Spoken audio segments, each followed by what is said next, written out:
Ya, muy buenos días. Vamos a dar inicio a nuestra última sesión de este convenio.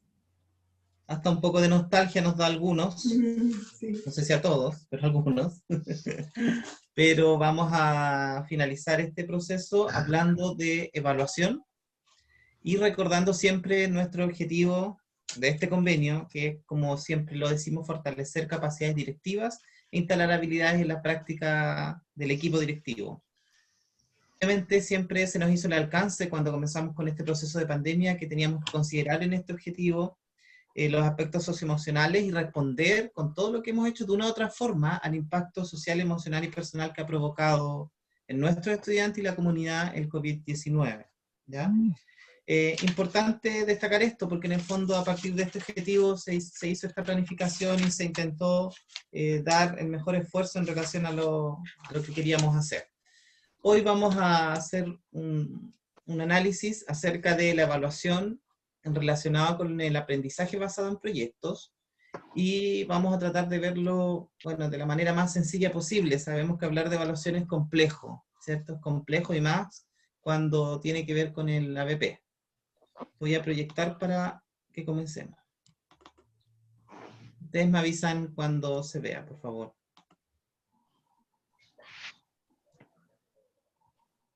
Está ok. Muchas gracias.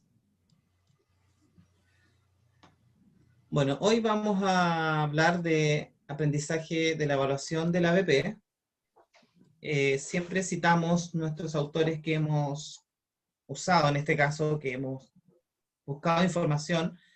Nuevamente tenemos a Perkins, que como conversábamos la semana pasada, es un autor del libro que tiene que ver con el conocimiento del aprendizaje y de la enseñanza, ya que en el fondo habla igual de evaluación, aparte de hablar de formas de enseñar, habla de evaluación en el contexto del aprendizaje basado en proyectos.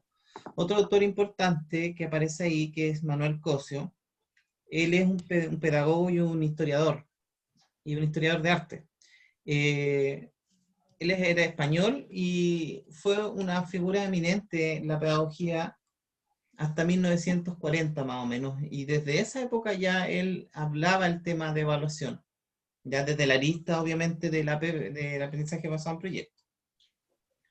Tenemos Joaquín Mesa, que no aparece ahí, que es un autor español también, que habla de los diarios de aprendizaje, y Daniel Sánchez Vázquez, que también es un autor español que vamos a analizar.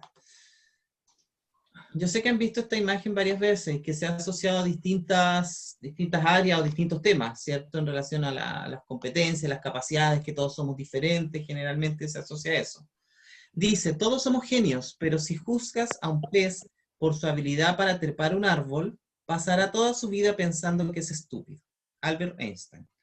Y ahí tenemos un profesor, un docente, alguien que dice, para que la selección sea justa, todos tienen que presentar el mismo examen. Por favor, suban el árbol. ¿Ya? Contextualizar un poco que esta imagen muestra un poco esa necesidad imperiosa de los proyectos educativos y de los docentes y de los equipos directivos por poder responder a las necesidades propias de cada estudiante. Ya, esto sabemos que es a nivel súper amplio, pero quiero enfocarlo netamente a lo que es evaluación. Entender que hay distintas formas de evaluar, entender que nuestros estudiantes tienen distintas formas de aprender y de demostrar lo aprendido. ¿Ya? Así que les dejo esa imagen ahí. Hoy día vamos a ver 5 puntos importantes, relevantes para la evaluación de la AEP, que están bastante reducidos a lo que podemos conversar, porque esta conversación podría ser mucho más larga. Vamos a hablar del examen a la evaluación global, vamos a hablar de la rúbrica como factor de transparencia y mecanismo de evaluación, vamos a hablar del portafolios, el diario de aprendizaje y otras estrategias de evaluación como entrevistas y cuestionarios. Son los 5 temas que vamos a ver de manera bastante general en relación a lo que es la evaluación de la ABP, porque entrar en detalle mucho cuesta un poco porque es un tema muy, muy profundo, hay mucho que hacer, que analizar. Dice, del examen a la evaluación global. Dice, la evaluación es el mecanismo que se utiliza en la educación para constatar que los objetivos de aprendizaje se han alcanzado y, por tanto, el proceso de aprendizaje y de enseñanza ha sido exitoso. Ya dice, sin una evaluación bien diseñada no podemos saber si ha habido aprendizaje ni tampoco si han surgido dificultades a lo largo del proceso. Hay una definición bastante buena que aparece en la bibliografía que dice, que nos parece acá, pero dice que la evaluación es comprobar si un proceso se ha acercado a la realidad de un modelo establecido a través de unos objetivos. Comprobar, en el fondo, si lo que yo pude observar, si este proceso, habla de proceso, se acerca a la realidad de lo que yo planteé a un inicio de mi proceso de enseñanza. Me gusta esa definición porque es una de las pocas que habla del proceso, ya como evaluación. Cuando hablamos de evaluación, generalmente la definición se acota a que es algo para constatar objetivos, para comprobar objetivos, pero no habla del proceso en sí. Dice, pero por otro lado, también es necesario hablar de evaluación porque este es uno de los temores fundamentales del profesorado en relación al aprendizaje basado en proyectos, la dificultad de evaluar. Una de las cosas más importantes que si usted quiere implementar unidades en su comunidad educativa o implementar en ciertas asignaturas el aprendizaje basado en proyectos, tiene que ver con el temor de los docentes y esa dificultad para saber cómo evaluar el aprendizaje basado en proyectos. Esa es la pregunta que siempre hacen. Profesor, ¿cómo evalúo el aprendizaje basado en proyectos? ¿Qué es lo que usted me recomienda para yo poder, en el fondo, responder a la necesidad que tanto la UTP me hace o la coordinación académica y hacer un buen instrumento para evaluar el aprendizaje basado en proyectos? Y aquí es donde nosotros tenemos que dar respuestas claras, como por ejemplo buenas rúbricas, el portafolio, cuestionarios y entrevistas, etcétera, que son instrumentos en el fondo que favorecen el proceso, que es lo que nosotros queremos ir conociendo, particularmente en el aprendizaje basado en proyectos. No solo el producto final, sino el proceso, que es relevante. Dice, en diversas ocasiones hemos analizado cuáles son las dificultades y los problemas percibidos por los docentes en relación a la ABP, y en este sentido muchos docentes creen que la ABP no proporciona vías operativas para la evaluación. ¿Ya? Creo que me pasé una. Disculpe que mi computador está bastante lento. Ahí. Algunos profesores consideran que el poder evaluar por medio de la ABP es complejo porque como hay que evaluar el proceso, se desconoce en el fondo cómo evaluar procesos. Generalmente hablábamos la otra vez del paradigma de los contenidos, el paradigma de acción. Generalmente el examen o la prueba es con lo que yo compruebo, en el fondo, si el proceso se acercó a la realidad. No hay más que eso. Entonces, en el fondo, la necesidad de cambiar esto en los docentes es clave. Dice, en primer lugar, el aprendizaje basado en proyectos genera una amplia cantidad de evidencias para realizar la evaluación, lo que hablábamos recién. Existe y da la posibilidad de poder tener más instrumentos construidos por parte del docente para que la evaluación sea más auténtica y para que la evaluación realmente demuestre en el fondo lo que el estudiante aprendió. Dice, en segundo lugar, el aprendizaje basado en proyectos permite la acción tanto del proceso, la evaluación, perdón, tanto del proceso de aprendizaje como del resultado. Tenemos la posibilidad de evaluar el proceso, tenemos la posibilidad de evaluar quizás a través de un diario de aprendizaje cómo el alumno se sintió, a través de un cuestionario a mediados del proceso cómo el alumno va avanzando, y tenemos la posibilidad de evaluar el resultado final, que es una de las ventajas. Por su propia definición, el ABP permite observar si los estudiantes están comprendiendo los contenidos que se manejan de manera mucho más clara que en otras estrategias de aprendizaje. Acá hay un David Perkin, que es uno de los autores que más usamos durante estas 4 sesiones. Dice, bueno, está en inglés, pero dice, ¿quién quiere leer en inglés? ¿Quién se atreve? ¿Nadie se atreve? Bueno, lo vamos a leer traducido. Dice, nuestro verdadero criterio de comprensión tiene que ser el desempeño. Eso dice la primera parte. Las personas entienden algo que pueden pensar y actuar de manera flexible con lo que saben al respecto. No solo ensayar información y ejecutar habilidades de rutina. En la última parte dice eso, ¿cierto? Claro, es muy cierto, de repente caemos en adiestrar a los estudiantes y hacer actividades propias para recabar información y ejecutar habilidades del día a día. Y ahí es donde se pierde el desarrollo de habilidades y de competencias, ¿ya? Dice, en tercer lugar, el aprendizaje basado en proyectos genera un contexto en el cual es más factible llevar a cabo una evaluación justa y eficaz. Lo que decíamos hace un rato. Debemos ser conscientes de que cualquier mecanismo de evaluación es por principio tendencioso en el sentido de que favorece a un tipo o a otro tipo de estudiante. Esto es súper clave. De repente construimos instrumentos de evaluación o decidimos evaluar algún objetivo de aprendizaje de una forma. Sabemos que el alumno debe tener una formación integral. Sabemos que hay que desarrollar diversas habilidades y que el currículum nos solicita, primero, al momento de confeccionar una evaluación, someternos, acuérdense siempre lo que hablábamos la semana pasada, someternos un poco y validar siempre el currículum. Pero hay un tema que de repente los instrumentos de evaluación no se adecúan a los grupos o a los cursos de acuerdo a las necesidades que ellos tienen. Dice, un examen escrito favorece a los estudiantes con buena memoria y buena competencia comunicativa escrita, pero no favorece necesariamente a quienes tienen buena competencia oral, capacidad argumentativa o se expresan mejor visualmente o creando objetos con sus manos. Pasa mucho eso. Al momento de crear un instrumento, al momento de decidir de qué manera voy a evaluar, muchos de los estudiantes, o sea, solo un grupo particularmente se ve beneficiado de repente con los instrumentos de evaluación que realizamos. Y ahí es donde está la pregunta de decir, ¿me estoy adaptando a este grupo? ¿Estoy evaluando de acuerdo a las necesidades de ellos? ¿Entendemos la necesidad de evaluar o de poder desarrollar habilidades transversales o desarrollo integral? Pero también hay que entender como docentes que una de nuestras funciones o de nuestros desafíos tiene que ver con potenciar a los estudiantes aquellas habilidades que ellos tienen que son propiamente de ellos y que podrían después resultar claves para la elección de una carrera, para elegir un proyecto de vida. Entonces ahí tenemos que buscar un equilibrio, ¿ya? Un equilibrio o entender en este proceso que yo puedo evaluar a través de un cuestionario, de un examen, una entrevista, y finalizar con una rúbrica. Ahí vamos abarcando quizás más cosas y vamos entendiendo en el fondo de que el proceso evaluativo requiere actualmente, por el contexto, por la realidad, por la idiosincrasia, por la forma de nuestros estudiantes, que sea variado. Dice, hasta este momento nuestra cultura escolar ha promovido la realización de exámenes escritos, pero ¿es esta situación sostenible con la llegada de las competencias? ¿No debemos incorporar una mayor variedad de estrategias y mecanismos de evaluación? Lo que hablábamos de siempre.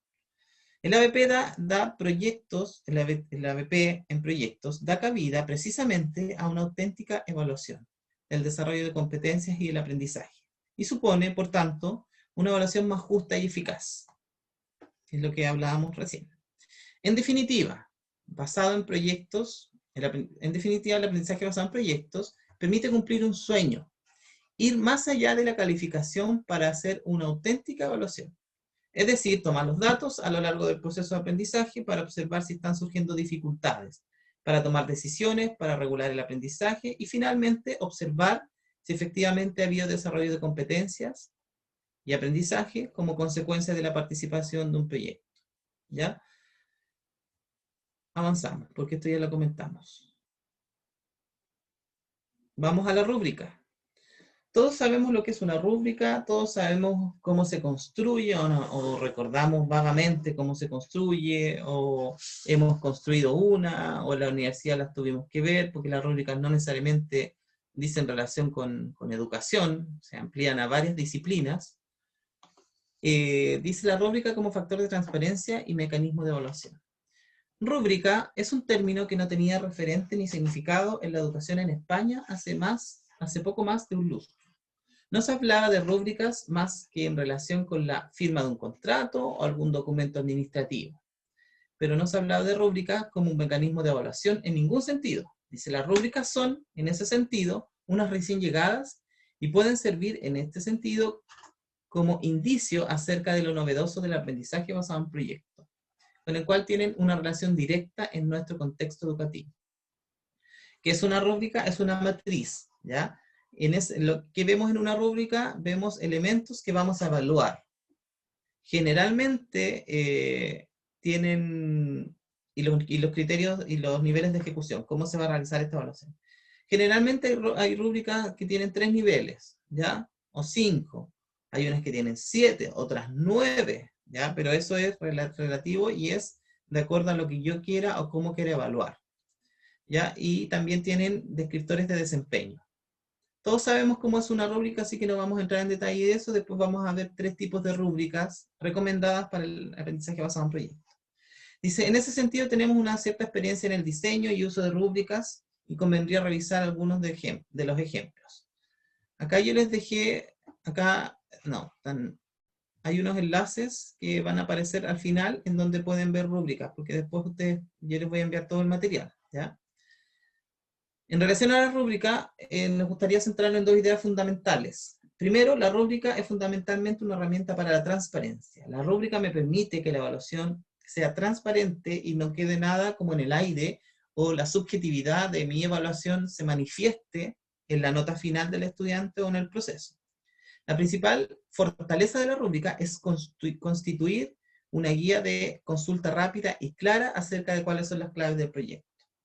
Ya, la rúbrica también es un documento compartido entre los docentes, los estudiantes y las familias. Siempre se nos ha dicho y siempre nos han enseñado que cuando yo comienzo un proceso evaluativo o una unidad, debo ya tener idealmente mi rúbrica construida para poder comentarla con los estudiantes, que ellos sepan qué se va a evaluar, cómo se va a evaluar y para qué se va a evaluar. Ya eso tiene que idealmente estar y darlo a conocer a la familia y al estudiante cuando yo estoy haciendo un proyecto. ¿Ya? Dice, en segundo lugar, la rúbrica necesita ser complementada por otros mecanismos de evaluación. No es la rúbrica por sí sola. La rúbrica por sí sola es válida, sí, puede servirme, sí, pero siempre se recomienda que vaya acompañada de otros instrumentos o estrategias de observación. Por ejemplo, un portafolio, algún cuestionario, o algún diario de aprendizaje, o diario de viaje, como se les llama. Por eso es recomendable siempre acompañarla de algo más, no solamente la rúbrica por sí sola. Acá tenemos un ejemplo de rúbrica analítica, ya que yo sé que la conocen, es una de las más usadas con la holística. Ya dice, tiene 3 elementos básicos, ustedes lo ven ahí, dice título, que es el 1, el 2, la descripción de la tarea, y el 3, que son las dimensiones, ¿cierto? Que vamos a evaluar. La analítica generalmente tiene 4 o 5 más. El sexto generalmente no se incluye, los profes no lo hacen mucho, ¿ya? En la cuarta están las escalas con varios niveles de desempeño, ¿no? Que ahí dice nivel 1, 2, 3, 4, 5. Y en el 5 el porcentaje que determina la importancia. Generalmente eso los profesores no lo practican mucho. Por eso queda siempre la rúbrica analítica como en 5 ítems que uno va desarrollando, más que en 6. Y el sexto, que siempre tiene que estar, es la matriz de criterios que describe el cruce de cada nivel del desempeño, ¿ya? Que es lo que yo pido en el fondo. Este tipo de rúbrica es una de las más utilizadas por los docentes y por los equipos, y es recomendada para el aprendizaje basado en proyectos. ¿Ya? Tenemos otro tipo de rúbrica, la global, holística o de puntaje, como les quieran llamar. ¿Ya? Esta también generalmente los profes la confeccionan, pero solo llegan hasta el 5 o el 6. No agregan generalmente el 7 y el 8. Esta tiene la misma estructura que la anterior en relación al título, en relación a la descripción y los indicadores. Eso siempre tiene que estar en una rúbrica y lo sabemos, ¿ya? O si no, no es rúbrica en sí. Y también tienen que estar, obviamente, los criterios de desempeño. Lo que esta tiene diferente a la otra es que tiene un espacio donde hay comentarios, ¿ya? Y donde se incluye en el punto 8 los puntos, que no todas las rúbricas lo tienen, pero igual sirve para que se pueda usar. También están las rúbricas en forma de lista de verificación, que es como listas de cotejo. Tiene la misma estructura, si se fijan, el 1, el 2 y el 3 no pueden estar ausentes. El título, ¿cierto? No puede estar ausente, cómo que se va a evaluar, y los indicadores nunca pueden estar ausentes, esos son obligatorios. Y tiene un 6, el sexto, que es donde están los criterios, que ahí esta rúbrica sirve principalmente para hacer como un checklist, se le dice, en donde yo veo la presencia o ausencia de lo que voy a valorar en una tarea. ¿Ya? Entonces son bastante sencillas, pero también me ayudan para el proceso. Y la rúbrica en forma de escala de valoración, que también están, que son rúbricas, que también tienen los 3 primeros puntos relevantes para ver qué tiene que lograrse. Y tenemos en el 4, tenemos ahí indicadores en donde dice claramente qué se quiere lograr, o sea, si el estudiante lo va a lograr. Por ejemplo, si yo estoy evaluando mi autor favorito, realizar una presentación oral sobre la vida y obra de uno de los autores vistos en clase. La presentación debe incluir biografía, obras principales, postura intelectual y características de su estilo literario. Y acá, por ejemplo, vemos algo que te podría decir que estamos, una disertación, ¿cierto? Que estamos evaluando una disertación. Dice, utiliza el tono de voz que expresa las emociones apropiadas, raramente, a menudo, casi siempre, siempre. Esta rúbrica igual es recomendada, ¿ya? Estos sitios de interés son bastante buenos. Hay dos que no abren porque hay que primero registrarse para poder conocer los sitios de interés, pero los otros funcionan perfectamente para que los puedan visitar si así lo requieren. No podemos detenernos más en la rúbrica porque necesitamos avanzar en los otros. Hablamos de la necesidad de eliminar el examen por sí solo, hablamos de rúbricas y ahora hablamos de portafolios, ¿ya? Manuel Bartolomé Cosio dice, el hombre educado no es el que sabe, sino el que sabe hacer, y transporta mediante la acción a la vida las ideas. Y hacer solo se aprende haciendo, y a indagar y pensar, que es un hacer fundamental, pensando no pasivamente leyendo, ni contemplativamente escuchando. El saber no es suficiente. A mí y a usted en sus equipos, con la gente que trabaja, con sus estudiantes, el saber no es lo más relevante, sino el saber hacer, ¿cierto? Porque podemos saber muchas cosas, saber conocer muchas cosas, pero el saber hacer es diferente. Entonces, hay muchas personas que a mí me ha pasado, por ejemplo, cuando se han participado en ciertas cosas, o hemos participado en un curso, hay gente que sabe mucho, o colegas, o amigos cercanos, etc. Pero el saber hacer, yo puedo decir, sí, yo sé de rúbrica, yo sé que tienen que tener mínimo 3 indicadores, o sea, tres referencias, que existen entre 5 y 9 puntos que debo considerar para realizarla, que existe la analítica, la holística, la de proceso, pero yo sé hacer una rúbrica, por ejemplo, es diferente. El saber hacer es donde te lleva a ti a descubrir y a poder tener la capacidad de enseñar, y de enseñar correctamente. Cuando yo sé hacer, cuando yo vivencio lo que estoy mencionando, o lo que estoy comentando a mis estudiantes, a mis colegas, a mi equipo, es muy diferente al solo saber. El saber hacer es la clave, ¿ya?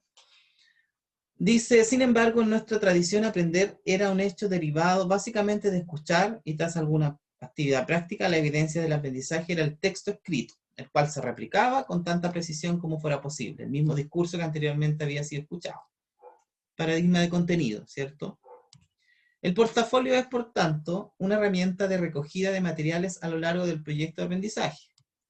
Ya es importante entender que en el portafolio el alumno va guardando o va generando evidencias o materiales que él va produciendo él mismo para el final del proceso. Ahora, ¿qué se recomienda actualmente? Que si se realizan portafolios, idealmente sean digitales, de preferencia, para que el alumno, si va haciendo alguna experiencia de aprendizaje, las pueda ir guardando, porque es lo más fácil de poder tenerla, ¿ya? Y permite en el fondo tener más rapidez para conocer la información de él. La otra cara de los portafolios es cuando convertimos los materiales recogidos en evidencias de trabajo realizadas por el estudiante. Cuando convertimos el portafolio en un portafolio de muestra, que es diferente. Yo puedo decirle al estudiante, vamos a hacer este proyecto. Durante el proceso, usted tiene que hacer un portafolio, ¿ya? Y finalmente, vamos a evaluar con la rúbrica el producto final. Entonces, es importante entender que ese portafolio tengo que darle sentido o valor, quizás en mi rúbrica final, ¿cierto? O quizás en algún momento del proceso debo entender que el portafolio debo convertirlo en un portafolio de muestras, que no sea algo que el alumno sienta que hizo y que no cobró sentido. Entonces ahí es relevante poder considerar eso. Con esta selección de evidencias, después el docente podrá interpretar los materiales para establecer un juicio, tomando obviamente también la rúbrica como referencia, lo que decía recién. El último paso sería el diálogo y el análisis conjunto con el docente y los estudiantes acerca de evidencias seleccionadas.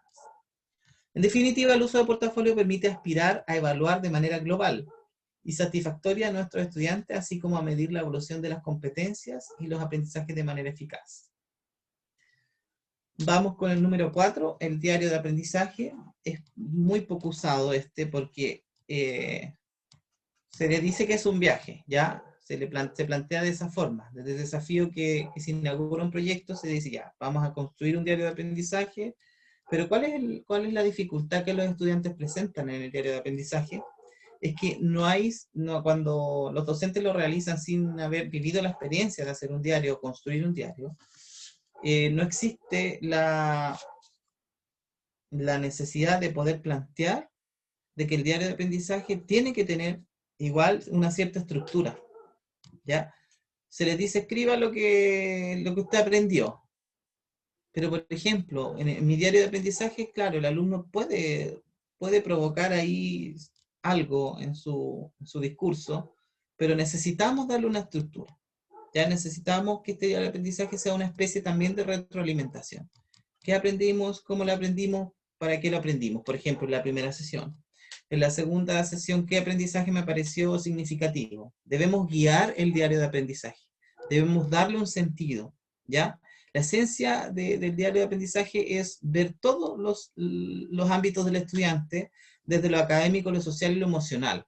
Entonces debemos considerar este diario de aprendizaje como un desarrollo o como la comprobación de la experiencia vivida por el estudiante en primera persona. Ya, esa es la forma correcta. Entonces, las rúbricas, los portafolios y diarios de aprendizaje son 3 herramientas que se consideran de manera eficaz cuando son bien realizadas. Así que, si bien el portafolio, como dice ahí, nos permite recoger evidencias, la rúbrica nos permite valorar la evidencia y el diario de aprendizaje nos permite, en el fondo, ver que la actividad que hizo el estudiante cubre aspectos académicos, sociales y emocionales. Ahí hay una cronología que resulta para una evaluación significativa. Dice, obviamente escribir un diario de aprendizaje no es una tarea sencilla y exige también algún tiempo de entrenamiento. Así es conveniente comenzar por diarios guiados, como lo que yo les decía, a través del uso de plantillas o guías. Finalmente, el diario puede también verse potenciado por la utilización de herramientas digitales. Concreto, blogs, wikis pueden suponer 2 herramientas muy útiles. Los wikis son como comunidades en relación a temas, ¿ya? Para que los estudiantes dicen mantengan sus diarios en la red o si usted lo decide hacer de otra forma, ya sea de forma abierta, etc. En definitiva, el diario convierte el aprendizaje en una actividad auténticamente personal. Cuando usted le hablen de diario de aprendizaje, como decíamos delante, cubre hartas áreas en el estudiante, pero la principal característica es que convierte la actividad en algo auténticamente personal y propio del estudiante. Por eso igual es importante quizás considerarlo en algunas asignaturas y en el proceso. Dice, escuchar la voz de los estudiantes significa aprender de ellos, no solo para ayudarles, sino para poder hacer mejor nuestro trabajo, que no es otro que guiarles y acompañarles. Vamos con 2 estrategias más, que son las últimas. Una es las entrevistas y la otra son los cuestionarios. Dice, queda todo dicho en relación con la evaluación en el marco de la ABP. Una vez que hemos hablado de rúbricas, portafolios y diarios, dijimos que los portafolios recababan información. Dijimos que las rúbricas le daban valoración a esta información. Y dijimos que los diarios de aprendizaje eran relevantes porque permitía de una u otra forma que la actividad se transformara en algo auténticamente personal. ¿Es suficiente esto? No. ¿O sí? Depende cómo usted quiera verlo, pero se recomienda. Dice, por un lado es cierto que estas tres herramientas ponen el eje fundamental para la evaluación de los proyectos, pero por otro lado es bien cierto que el criterio de la variedad y diversidad como factores de calidad para la educación justa y eficaz de un proyecto supone aceptar que hay otras herramientas, ¿ya? Y son otras herramientas que también vamos a hacer referencia brevemente hoy, que son las entrevistas y el cuestionario. Dice, las entrevistas pueden ser una fuente inestimable de información dentro del desarrollo de un proyecto y tras su finalización. El docente puede utilizar el excedente del tiempo del cual dispone de la ABP cuando los estudiantes trabajan de manera autónoma para realizar entrevistas de manera individual o grupal y así obtener información. Una de las cosas que siempre cuando uno intenta motivar para la realización de entrevistas o cuestionarios es que los docentes siempre nos van a decir no existe un tiempo, ¿cierto? Hay poco tiempo para yo poder sentarme con el estudiante porque tengo muchos alumnos o porque se me hace complejo. De repente es importante seleccionar ciertas cosas y entender que se pueden hacer estas entrevistas de manera grupal y de manera formal o de manera informal, ¿ya? Y esa información es propia que el docente va a tener y que la va a utilizar para poder crear o para poder potenciar o reconocer, potenciar las fortalezas o reconocer las debilidades. Entonces es importante entender que cuando se les plantea a los profes la realización de entrevistas, estas pueden ser grupales, ya para ver el avance del proyecto, para conocer que si los niños presentan alguna dificultad y para conocer las fortalezas del grupo también. Ahora, si yo considero como docente que es relevante realizar este proceso para alumnos que tienen un proceso distinto de enseñanza-aprendizaje o requiero información adicional, la puedo utilizar también. En el mismo sentido, los cuestionarios pueden servir para tomar el pulso de un proyecto en un momento determinado de su desarrollo o para que los estudiantes puedan autoevaluarse de manera sencilla. También sirve para eso. En relación al costo-beneficio, dice, permite obtener muchos datos en poco tiempo con relativamente poco esfuerzo.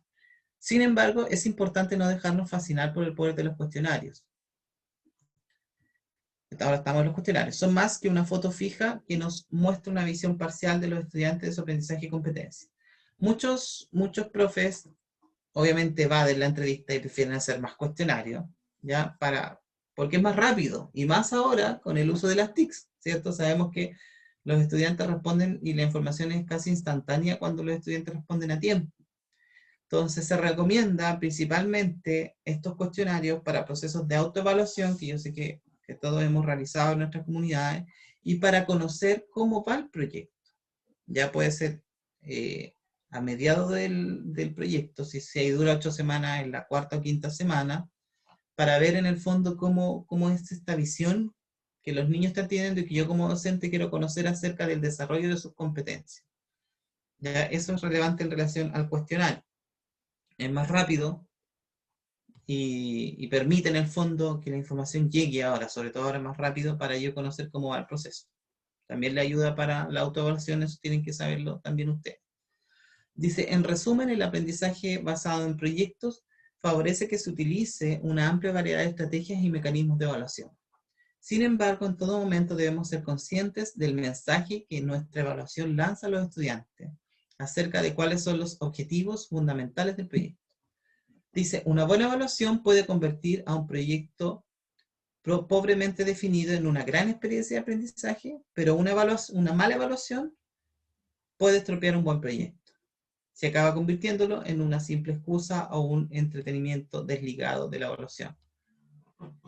Muchas veces se cuestiona y se ve de repente que los profes hacen proyectos en relación a objetivos de aprendizaje y vemos que la experiencia de realizar esto no es buena por sí sola o en su generalidad porque hubo un problema en la evaluación y se ha visto y se ha conversado, se conversa con el docente, uno lo ha vivido. Y porque hubo falta de comunicación, porque hubo falta de monitoreo en el proceso, porque simplemente llegó al final de la ABP aplicando una rúbrica, cosa que no puede ser. Ustedes tienen que tener claro que en el aprendizaje basado en proyectos requiere estrategias y requiere estrategias metodológicas y de evaluación que no solamente sean una rúbrica, Eso tienen que hoy día tenerlo claro. Requieren un portafolio, requieren un diario de aprendizaje, requieren una entrevista, requieren un cuestionario. Esa es una de las características propias del aprendizaje basado en proyectos, que no necesariamente debo evaluar el proceso en una rúbrica final, porque se me olvida, porque si dura 8 semanas se me olvidó después cuando estoy como rúbrica en la semana 8 cómo era el grupo 3, qué características tenía, cuáles fueron sus fortalezas, qué dificultades han presentado, cuáles fueron las debilidades en relación al tema que trataron, cómo fue su participación. Entonces es súper relevante entender y poder ustedes después compartir, si así lo quieren, con sus comunidades, que el proceso de evaluación, o sea, la evaluación es un proceso, que no solamente es un producto final, y eso es lo que nos cuesta entender o cuesta hacer entender a los docentes o los equipos, porque generalmente el paradigma de contenido sigue muy presente, y eso es un desafío propio de los equipos directivos. Cuando hablamos de esto, de instalar habilidades, de poder compartir experiencia, uno de los desafíos es entregar herramientas por parte de este equipo como encargado de ADECO, como el equipo encargado de ADECO, entregar herramientas significativas. Entonces, hoy, al hablar de evaluación, cuando usted se sienta a hablar de aprendizaje basado en proyectos, que ya sabe un poco la estructura, que ya conoce un poco qué es una ABP, que ya conoce un poco el modelo Canvas, que ya conoce un poco que se trabaja bajo el paradigma de acción, que ya conoce ciertas cosas que tienen que ver con la evaluación, es compartir con sus equipos y hacerle entender a los docentes que en el aprendizaje basado en proyecto o incluso cualquier otro tipo de aprendizaje no necesariamente basado en proyecto, se requiere más de una estrategia evaluativa para hacer la comprobación de saberes. No necesariamente una sola rúbrica al final del proceso, porque eso a mí no me indica que esta evaluación sea auténtica en su 100%.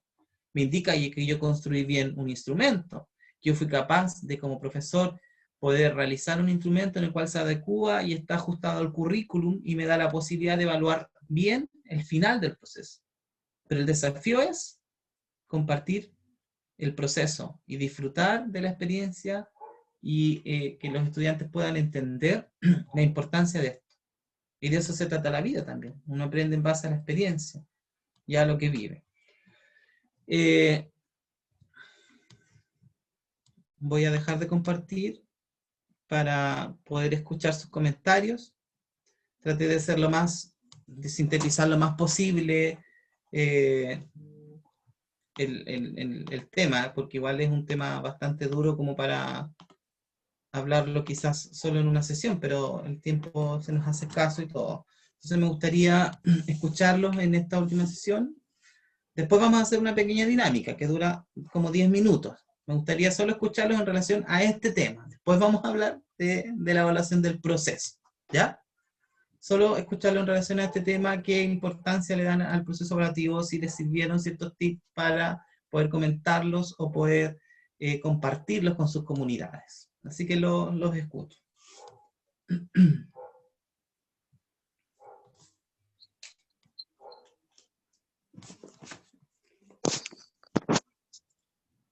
No sé quién quiere comenzar. Y yo, Sebastián, si me permite. Ya, José Miguel. Primero agradecerte esta exposición que has hecho y agradecerte tu trabajo, Sebastián. Creo que en esta culmine de nuestro convenio ADECO y el tema de la evaluación es súper pertinente. Las rúbricas y los instrumentos de evaluación que tú mencionaste son de sumo importante en este aprendizaje basado en proyectos y nos invita a quienes, bueno, los que tenemos un poco, los que lo hemos utilizado, los conocemos un poco bien, hemos trabajado con ellos y sabemos la importancia que tienen, la implicancia que tienen para los alumnos. Así que es muy interesante aplicarlo, o sea, conocerlo y luego aplicarlo. Y ojalá podamos institucionalizarlos también, Sebastián. Así que felicitaciones a ti por tu trabajo. Gracias, Jote. ¿Quién iba a hablar? Creo que sonó algo que veo re mal la pantalla. Yo puedo. ¿Sí? ¿Quién es? ¿Quién? Ya, Juanita, sí. Sí, mira, yo en realidad igual, lo mismo que José Miguel, te agradezco porque realmente fue una gran presentación y realmente el tema de la evaluación es un tema en este país en general. O sea, siempre nosotros los docentes hemos tenido dificultades en el momento de evaluar, porque justamente la evaluación siempre ha sido un tema de como para calificar. Pero la evaluación, yo siempre aprendí que la evaluación, y siempre lo tuve como concepto, que la evaluación tenía que ser una instancia de aprendizaje. De hecho, así es para uno, cuando uno lo evalúa, al final uno aprende cuando está siendo evaluado. Pero en esta presentación, ver esta gama de maneras de evaluar realmente es súper importante y así es como debería ser siempre. No solamente en el aprendizaje basado en proyectos, yo creo que los docentes deberíamos evaluar de esta manera siempre, porque justamente sucede que los niños están trabajando en la sala y uno tiene que estar evaluando. O sea, en ese instante, cuando ellos están trabajando para que sea, no sea solamente al final, como tú dices, que qué interesante eso que tú dices, que el proyecto se puede venir abajo si tú haces una mala evaluación. O con la evaluación tú puedes determinar si un proyecto venía mal, puede terminar exitoso. Entonces, súper interesante y realmente importante, o sea, porque es un tema que, de hecho, en la evaluación docente, el peor ítem de los docentes es justamente la evaluación en el portafolio y la interacción pedagógica, que también tiene mucho que ver con esto. Cuando uno hace esta interacción con los niños, haciéndole preguntas, haciendo la retroalimentación, etc. Entonces, realmente te agradezco porque esto da una mirada, o sea, uno lo enfoca también, como siempre yo he dicho, las cosas uno lo enfocan y uno va como tomando decisiones y determinando qué es lo que va a hacer de aquí en adelante, porque todas estas cosas son para poder después practicarlas. Así que felicitaciones, Sebastián, por todo esto. Gracias. Súper. Gracias. Claro, usted daba en un punto clave que tiene que ver con la necesidad de quizás poder potenciar los procesos evaluativos dentro de nuestras comunidades. Claro, dentro de la evaluación docente, como usted menciona, uno de los aspectos más debilitados es la evaluación, tanto cuando se tiene que subir esta evaluación y explicarla, porque uno tiene que explicarla incluso la forma en que lo plantea, y también las clases en sí, la clase grabada. Yo he trabajado hace muchos años en tema de evaluación docente, en ATE, observando, más que observando clases, asesorando equipos, asesorando a profesores de manera particular, y la evaluación es un problema bastante potente, porque en el fondo el gran comentario que aparece en todos los portafolios es que el instrumento no responde al objetivo de aprendizaje. Claro. Lo primero que uno observa cuando ve arriba. No responde de manera adecuada, no responde en su totalidad, lo adornan con algún adjetivo, algo para que uno no se sienta tan mal, ¿cierto? Pero no responde, te lo dicen claramente que no responde. ¿Por qué? Porque hay un desconocimiento o porque la misma formación inicial que uno tuvo en la universidad o después, no sé, cuando estudió, tampoco la evaluación es que es un tema que las universidades planteen como algo trascendental en el proceso formativo inicial del docente. Ya vemos estudiantes recién egresados, o nosotros mismos de repente que si recordamos nuestros años universitarios, poco nos hablaron de evaluación, pues. Tuvimos el ramo, ¿cierto? Evaluación. Pero ¿qué nos enseñaron? Lista de cotejos, escala de apreciación, rúbrica y hablar de portafolio en ese tiempo, de entrevistas, de cuestionarios, de cosas como que no se sabía mucho.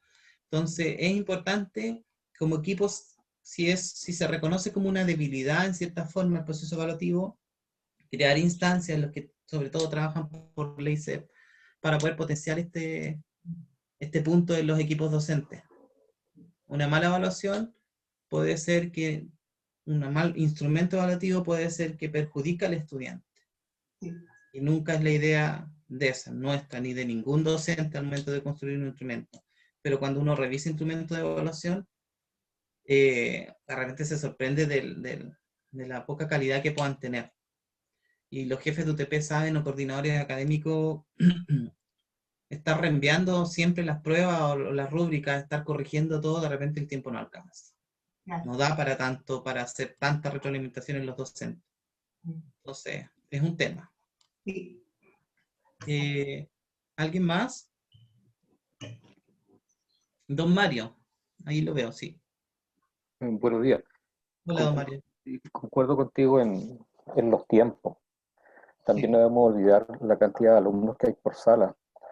Y es un profesor que está en la sala de clase, entonces lograr que aprecie o evalúe todo el proceso es bastante. También está lo otro que a nosotros mismos como colegio nos gusta y a los apoderados también, les gusta que cada cierto tiempo se les entregue una calificación, Claro. porque en base a esa calificación ellos ven el avance o retroceso del alumno. Y no olvidemos además que nosotros podemos estar hablando de todo este proceso de aprendizaje, pero a final de año o antes del final de año se nos evalúa, que en el fondo es por una calificación a través del CIMSE, y se nos califica también al colegio en distintos aspectos de acuerdo a una prueba, que es basada no es basada en lo que estamos conversando, ¿ya? Eso. ¿Escucha? Así. Claro, resulta complejo hacer este cruce de información, entender que hay tantos requerimientos que como colegio se pueden tener, pero también hay un punto que yo personalmente creo que es relevante, que tiene que ver con que cuando yo hago una buena planificación por sí solo, no necesito quizás preparar un CIMSE o una PSU, porque el desarrollo de habilidades se va dando de manera natural, se va dando y voy logrando resultados porque voy desarrollando buenos instrumentos o buena planificación en relación a los objetivos de aprendizaje. Por tanto, esto permite que esta habilidad se transforme quizás en algo mejor o en algo mayor, como en una competencia. Pero el tema de los tiempos es un tema clave, pero ahí es donde está la organización y la gestión del profesor de aula. Y ahí es donde está esa posibilidad de nosotros como equipo poder observar estas clases y declararle al profesor cuáles son sus debilidades dentro de la gestión del aula. Ahí también podemos potenciar ciertas cosas que desarrollen y que ayuden a una mejor clase, en donde los momentos estén definidos. Sabemos que el momento del inicio no es solo el momento del inicio se desglosa en 5 partes. Sabemos que el desarrollo se desglosa en 3 partes, que el momento de cierre se desglosa en 3, 4 partes más. Pero si el profe no lo hace, o nosotros como colegio no le damos una línea de trabajo clara en relación a cómo deben ser las clases, respetando la autonomía del docente, pocos logros vamos a tener en relación a eso. ¿Alguien más? Yo quería un poco complementar lo que tú dices sobre, claro, yo siempre he pensado que eso, que cuando nosotros hacemos una buena clase, los niños desarrollan competencias, los CIMSE vienen solos, o sea, uno no tiene que como trabajar para el CIMSE, sino que eso se va a dar porque el CIMSE evalúa habilidades, competencias, entonces al final, si uno, como tú bien dices, Sebastián, si el docente hace una buena clase, con todo lo que una clase debe contener, como dice el marco para la buena enseñanza, Claro. o sea, está todo, deberíamos irnos bien en las evaluaciones CIMSE o lo que sea. Claro. Siempre hay factores que van a afectar, ¿cierto? Como lo sociocultural, el tema emocional de los estudiantes, de una otra forma, en qué tipo de colegio está el estudiante, cuál sea su forma, su idiosincrasia, su familia, todo eso puede afectar un proceso, ¿cierto? Pero la gestión de aula, nuestro compromiso es asegurar de que esa gestión de aula del profesor, por lo menos, cumpla con las condiciones mínimas o relevantes para que haya un logro de aprendizaje. Entonces, de repente pasa que la exigencia nosotros mismos la disminuimos. Y eso es importante, trabajar la cultura de la alta expectativa. Los estándares indicativos de desempeño hablan mucho en en la dimensión de liderazgo de las altas expectativas, sobre todo lo asocian a los directores, desgraciadamente, ¿cierto? En liderazgo del director. Pero hay que trabajarlas, es una forma relevante e importante, y transmitirla a la comunidad. Transmitirla. Entonces, es un proceso. No podemos esperar que en 1 o 2 años se transformen los puntajes, cambie la forma de ver la educación de los niños, de los padres. Es un proceso. Entonces, eso es importante. Ya vamos a cerrar. Isabel, Sí. vamos, ya, cerramos Yo con quería- tu comentario para hacer el último dinámico. Quería, bueno, dar las gracias por permitirme hablar aquí en estos encuentros. Pero yo quería mirarlo desde otro lado. Había pensado justamente lo que dijo Julita, el tema de que la evaluación siempre es el punto flaco en la evaluación docente, pero también le estoy dando vuelta un poco al tema de la ADPE, y yo creo que pasa también porque los profesores trabajamos muy solos. Entonces, como es tanta la pega que tenemos y estamos tan solos dentro de la sala de clase, al final generalmente se termina evaluando al final, ¿ya? Y no en proceso. Yo creo que falta mucho trabajo en equipo, y ahí al trabajar en equipo también se trabaja la evaluación en equipo, porque al hacer, por ejemplo, un proyecto en conjunto, se van viendo las distintas partes de la evaluación y se va evaluando sin querer, digamos. A lo mejor hay que organizarlo de mejor manera, o darle el nombre aquí, o seguir este orden tan bueno que nos muestras hoy día de rúbrica, portafolio, diario de aprendizaje, y porque uno eso lo hace pero no lo ordena, Claro. no tiene como los conceptos claros, pero pasa mucho por el trabajo individual. Yo creo que falta mucho trabajo en comunidad. Eso, y de repente, si más encima hay un equipo directivo que está muy metido en su oficina y no está en la sala con los profes apoyando, más difícil todavía se lo hace el profe. Sí, algo importante tiene que ver con el trabajo colaborativo. Es que es distinto el trabajo colaborativo al trabajo cooperativo, ¿cierto? Pero en este caso sería ambas. Es importante trabajar. De repente hay proyectos que se han trabajado, o que yo he podido observar, por ejemplo, en donde matemática se articula con lenguaje y artes, ¿ya? Entonces se confecciona la rúbrica en una reunión propia de ellos esos tres docentes. Se confeccionan las 3 rúbricas y se confeccionan en el fondo cómo va a ser el diario de aprendizaje del estudiante en las 3 áreas. Pero se requiere y se necesita también el apoyo del PIE en esto, porque en el fondo hay que ir adecuando ciertas cosas, hay que ir apoyando otras y readecuando otras, ¿ya? Cerramos entonces con don Octavio, que me pidió la palabra también. Hola, buenos días a todos. Primero agradecer el trabajo que se ha estado realizando, llevamos 2 meses y medio ya, Sebastián. Más o menos, sí, que son 10 sesiones, más o menos, 10, 12. Porque ha sido bastante enriquecedor todo el proceso que se ha estado llevando hasta el día de hoy. Pero yo me quiero detener en algo que es sumamente importante. Los saberes de nuestros estudiantes dependen de su condición. Y en la medida que nosotros entendamos eso, el proceso de aprendizaje o los resultados que tengamos en el colegio van a ir mejorando. Nosotros no podemos basar en una educación, tal como lo planteaba Sebastián, seguir con el paradigma del contenido, porque de lo contrario vamos a seguir en la misma rutina que se ha llevado por muchos años. Tenemos que hacer, bueno, y ahí nos corresponde a nosotros como directivos, de transformar ese paradigma del contenido en un paradigma de acción. Y ese paradigma de acción corresponde que nosotros enfrentemos la educación de una forma distinta y la veamos también de una forma distinta. Hoy en día, educación significa cambio día a día. Y ese cambio es el que tenemos que saber enfrentar. Y a través de este aprendizaje basado en proyectos, yo creo que damos la oportunidad para que todos los que forman parte de ese proceso tengan la posibilidad de tener buenos resultados. Y buenos resultados de acuerdo a su condición, que es lo primordial.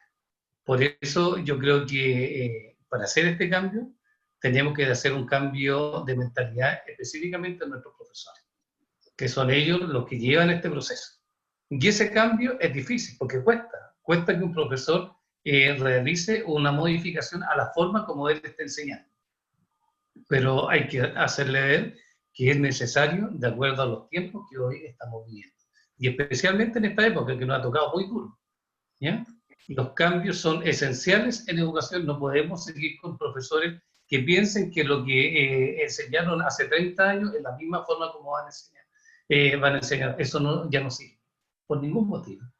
Y eso es lo que nos ha llevado todo este proceso de charla, de conversatorio, de poder entender que la educación es dinámica. Todos los días cambia. Y ese dinamismo depende también de lo que enfrentamos, de lo que trabajamos en educación. Que tengamos la claridad que no podemos seguir con acciones que ya no pueden ser llevadas a cabo en un establecimiento educacional. Así que yo vuelvo a insistir, agradecer todo el trabajo realizado por todos los expositores que hemos tenido durante todo este periodo.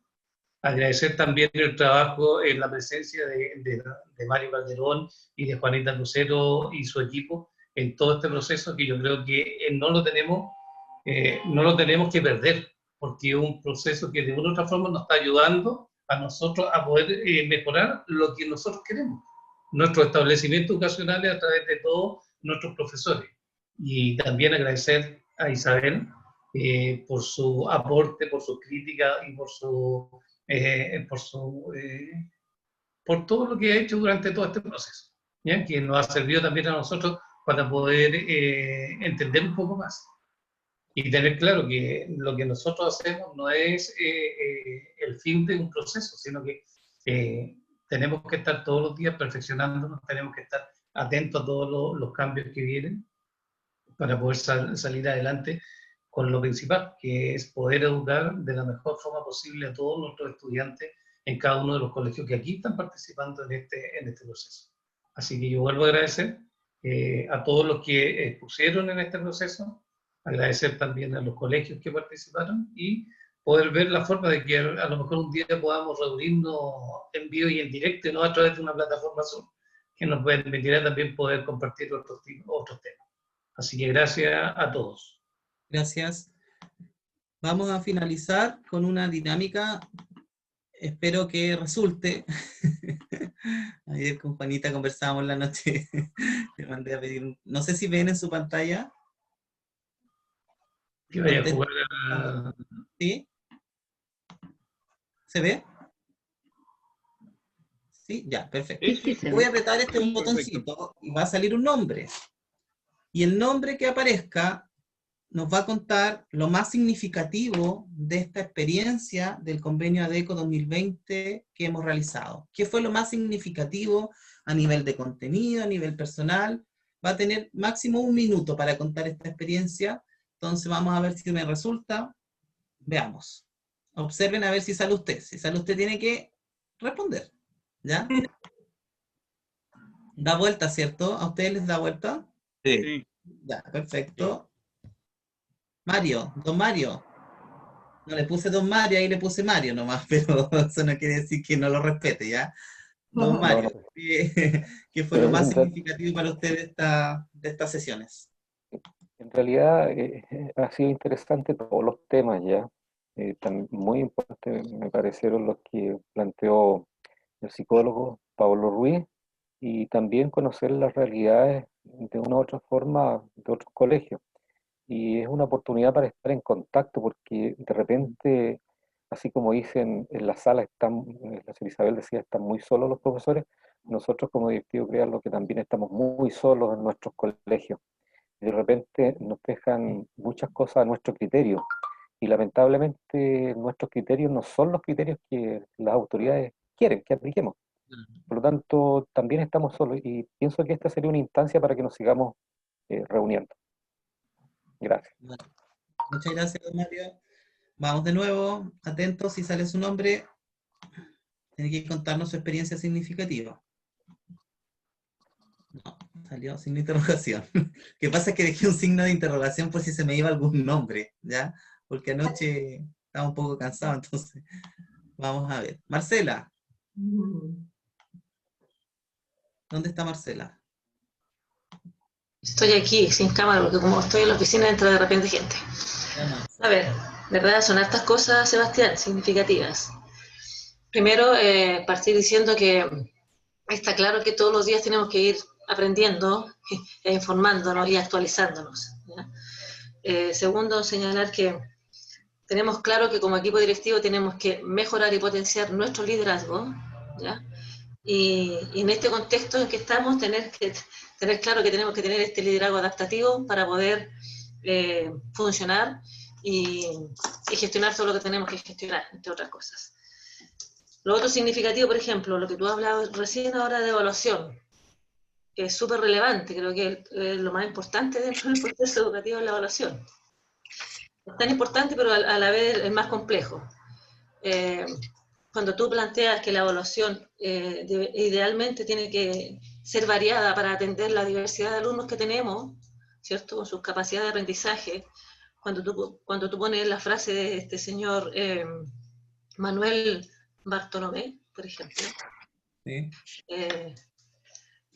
todas estas cosas te hacen clic y te hacen pensar en verdad que estamos en una situación compleja, porque la evaluación es muy compleja.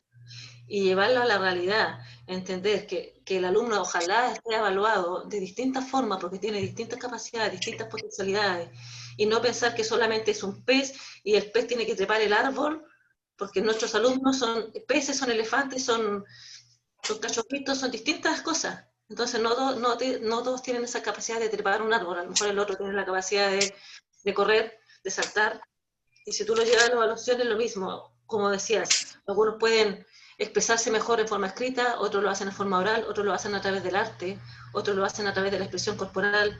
Entonces, abarcar y evaluar a nuestros alumnos, tratando de tomar todos estos ámbitos para que sea una evaluación lo más justa posible, es difícil. Y creo que por ahí está la dificultad, y a mí me hace clic y me resulta significativo. Ojalá pudiésemos como unidad educativa y todos una evaluación mirada siempre desde el proceso, no buscando solamente la parte final, ¿ya? Claro. Porque si lo miramos desde el proceso, efectivamente vamos a entender que tenemos alumnos que son peces, alumnos que son gorriones, elefantes, y vamos a tratar de buscar el proceso que se ajuste, la evaluación que se ajuste a esa realidad de nuestros alumnos, pero es difícil. Ahora, en términos generales, Sebastián, una experiencia realmente significativa que me deja en claro que de verdad tengo día a día que ir aprendiendo, informándome y actualizando en lo personal. ¿Ya? Eso. Gracias, Marce. Vamos a ver dónde se detiene. Jorge, no, está, Yasmín. Yasmín, sí, ¿cierto? ¿Qué ven ustedes? Yasmín. Entre Yasmín y Jorge, más tiraba Yasmín. Yasmín, ¿estás por ahí? Sí. Sí, aquí estoy. Yasmín. Sí. ¿Corre mi tiempo? ¿Está activado? Sí, desde ahora ya. Desde ahora ya. Desde ahora ya. Con los tiempos soy re complicada. Ya.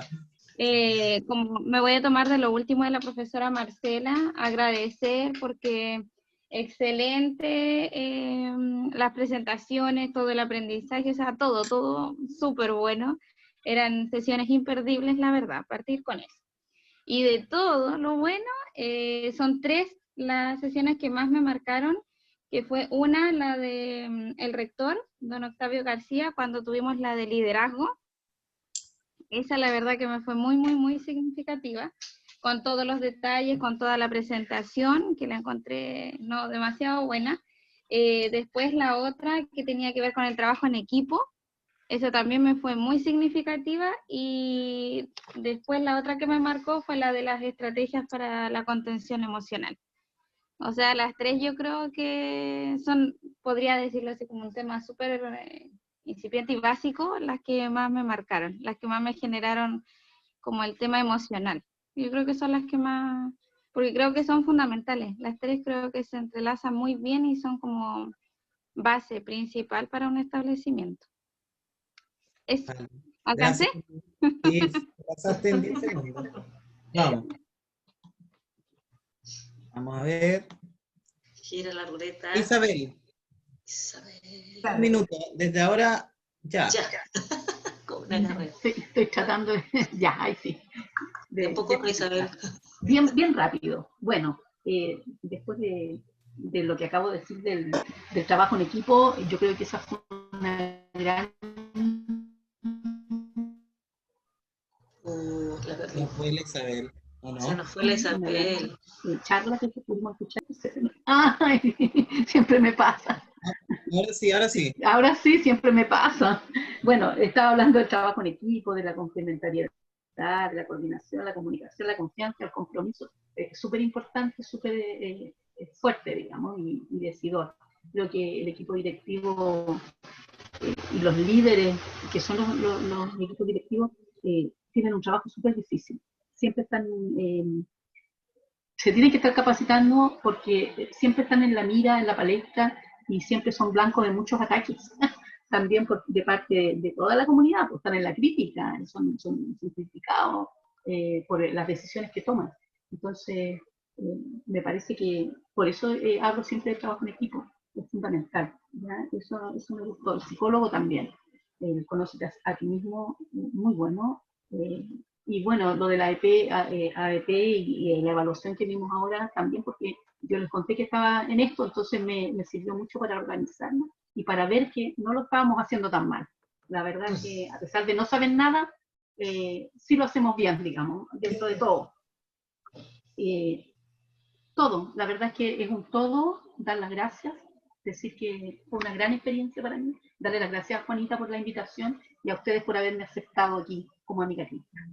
Gracias a ti, Isabel, por la participación y la buena energía. Vamos y... César, ¿cierto o no? ¿No? Sí. Está en Verónica. Yo lo veo más Yo veo César. Dice ¿Está César. No sé si está César. Parece que no. No está César. Ya, Está en vamos de Verónica. nuevo. Felipe M. ¿Dónde está Felipe? Bueno, aquí estoy. Póngale tiempo nomás. Sí, dale. Ya no, yo me quedo netamente por mi dominio profesional, que soy profesor de educación física, el trabajo en equipo. Eso yo creo que me queda muy, muy marcado dentro del proceso y poder potenciarlo aún más, porque me gusta ese trabajo, me gusta que el equipo esté alineado, esté avanzando hacia una mejora del establecimiento. Y lo último de los AEP, eso fue increíble. Yo creo que ahí, yo lo comenté, nosotros tenemos una colega que trabaja con eso, y yo creo que este año, que 2021, tenemos que potenciarlo. Así que yo en eso me quedo, Sebastián, y bueno, también aprovechar de agradecer la invitación, la participación, que los temas, todos son relevantes en realidad en el tema de la educación. Así que eso, muchas gracias. Gracias Felipe. Vamos con 2 veces más y finalizamos. ¿Qué dice? Yo no veo el nombre. Todavía no dice nada. María Belén. María Belén. Está la Belén. No está la Belén. Ángel. Angelito. No sé si me escuchan. Sí, perfectamente. Sí, Angelito. Ya. Bueno, primero que todo yo me quedo con la experiencia de poder compartir con otro establecimiento, con una persona también que está de Santiago, que analiza desde otra perspectiva y desde otra también instancia que es muy diferente a lo mejor de trabajar en un colegio de una comuna más pequeña. Y creo que todo el diálogo que aquí que se sumaron a través de la experiencia, de las presentaciones, de poder compartir también nuestra visión de cada uno que espera que espera de la educación y que vive también de la educación hoy en día, yo sigo bastante valioso. O sea, hasta más ya de decir que las presentaciones, obviamente cada una de ellas entregaron conocimiento, renovaron también alguna visión que podemos tener acerca de lo práctico de educar, pero yo rescato más bien cómo cada uno de nosotros que fuimos parte de este equipo pudimos analizar y entregar conocimiento a partir de nuestra opinión o también a partir de nuestra perspectiva de comunicar. Y yo me quedo con eso. Yo creo que esta instancia ojalá se pudiese repetir, más allá de ADECO, porque creo que el día a día, el poder aunar también nuestro criterio y el poder comentar algunas situaciones que nos pueden estar sucediendo, no solamente en pandemia, nos beneficia a todos. No solamente a un colegio en particular, sino nos beneficia a todos desde el punto de vista personal y profesional. Vale. Eso. Muchas gracias, Ángel. Vamos con la última opinión. Vamos a ver quién sale. Felipe ya salió. Al agua. Al agua. Catherine. ¿Está Catherine? Sí.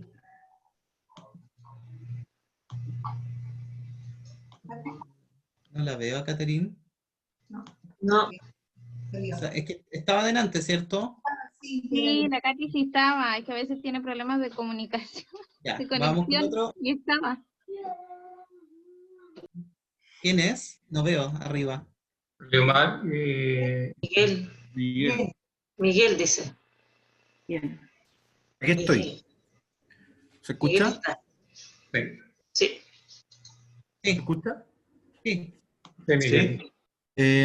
Nada, al margen de todos los temas muy interesantes que se abordaron, yo me quedo con las reflexiones que se hicieron al final de cada jornada, porque da cuenta de que finalmente estamos, a pesar de ser colegios con realidades diferentes, estamos en igual sintonía. Entonces, lo que más me queda, en definitiva, es la invitación a sigamos en esto, pues sigamos en la colaboración interinstitucional, digámoslo así, porque al margen de que podamos tener distintas opiniones en el tema, pero siento yo que el ministerio cada vez nos vuelve más compleja la labor directiva. Entonces, ¿por qué mejor no nos apoyamos entre nosotros para hacerla un poco más, más llevadera? Entonces, eso, la invitación es a seguir creciendo en proyectos que tengan que ver en conjunto, incluso a nivel de docente, a nivel de estudiante, etcétera. Creo que el ánimo, la disposición está, ampliarlo a más establecimientos, etcétera. Y si tengo que elegir una jornada en particular, a mí me gustó mucho lo que hizo un docente de vuestro colegio, del San Fernando College, respecto al uso del Gmail, de las distintas tecnologías y las herramientas digitales. Eso fue súper súper bueno. Vale. Gracias, Miguel. Bueno, contarles para finalizar que a su correo va a llegar una pauta en donde usted tiene que evaluar este proceso. Se envían, van a hacer estas pautas por Google Docs que van a llegar y se envían igual como hicieron la primera parte, ¿ya? Y también una pauta de autoevaluación que van a llegar durante la próxima semana, entre el día miércoles y viernes, porque el lunes y martes la gran mayoría de los colegios, supongo ustedes también no van a estar en sus colegios, entonces para tampoco molestarlos durante esos días, porque el martes es feriado. ¿Ya? Les van a llegar una encuesta que por favor les pido que las puedan responder y enviar de vuelta para poder yo hacer la tabulación y generar los informes de resultados finales para el convenio. Bueno, agradecer, más que nada agradecer, me tocó coordinar esta actividad con el apoyo del equipo siempre. Agradecer la disposición, agradecer las ganas de trabajar, agradecer la participación, la motivación, que son clave a la hora de poder generar proyectos colaborativos y en red. Y está más claro, y ojalá se dé así, que podamos seguir viéndonos pronto, el otro año, o para poder compartir algunas experiencias, si ustedes necesitan de nosotros, si nosotros podemos necesitar de ustedes. Quedamos a su disposición para poder ayudar en lo que sea posible y en lo que podamos ser un aporte. Agradecer a todos los equipos, agradecer en especial al equipo San Fernando College por la disposición, yo sé que de repente yo soy un poco odioso en ciertas cosas, me conocen, pero agradezco la calidad de los trabajos, la calidad de las exposiciones, la calidad de la bibliografía, agradecemos en general todo eso, el apoyo que se brindó a todo el proceso que hicimos. Así que nos vemos pronto, que tengan un buen cierre de año y luego nos podamos ir de vacaciones a descansar. Por ahí. Señora Juanita quiere decir algo. Juanita, yo no salí en la ruleta, pero igual que quisiera decir algo. Claro, sí. Lo que pasa es que estoy súper contenta de ver, le agradezco a Sebastián y Carmen Luz la invitación. Porque realmente, como decía alguien por ahí, no me acuerdo, el director de Lomar, parece, que realmente los directores estamos solos, en especial aquí en esta comuna, yo no tengo ninguna red con los colegios municipales. increíble, pero es verdad. Entonces, participar en esta red ha sido súper gratificante y ha sido realmente una linda experiencia y yo les felicito, sí, yo lo voy a hacer. Es como que nos apadrinan, entre comillas, ¿sí? Disculpa, ¿puedes silenciar tu micrófono, que se escucha todo? Ahí sí, para que... Gracias, Yamin, que Juanita no escuchaba. Claro, y lo que pasa es que quisiera que eso de continuar fuese así, porque realmente es súper importante, porque yo quisiera, no sé, que tú, Sebastián, nos organizáramos y pudiéramos tener capacitación con los profesores y hacer alguna pasantía, no sé, pero quedé bastante interesada con eso, así que esta red continúe, me encantaría. Dale, vamos. Te agradezco un montón todo y en realidad para mí todo ha sido maravilloso. Muchas gracias. Yo lo esperaba, yo tengo muchas reuniones con mucha gente, muchos webinars, etcétera, pero el del día jueves era como lo más esperado, así. No es porque sean ustedes, pero realmente fue el significativo que ha sido. Así Bueno, que muchas gracias. Muchas gracias. Y bueno, cuenten con nosotros siempre. Así que nos despedimos, esperamos que sea un buen cierre de año, se nos vienen hartas cosas, pero sabemos que en equipo las cosas se alivianan un poco y se hacen un poco más fáciles de llevar, más llevaderas, como decía Felipe, creo. Así que un abrazo grande, fraternal a todos. Y a todos. Igualmente, Sebastián y equipo. Sí. Gracias. Que estén bien. Muchas gracias por todo. Chao. Gracias. Chao. Hasta luego. Chao. Chao. Chao, Juani. Nos vemos. Nos vemos. Chao. Chao, Yasmín.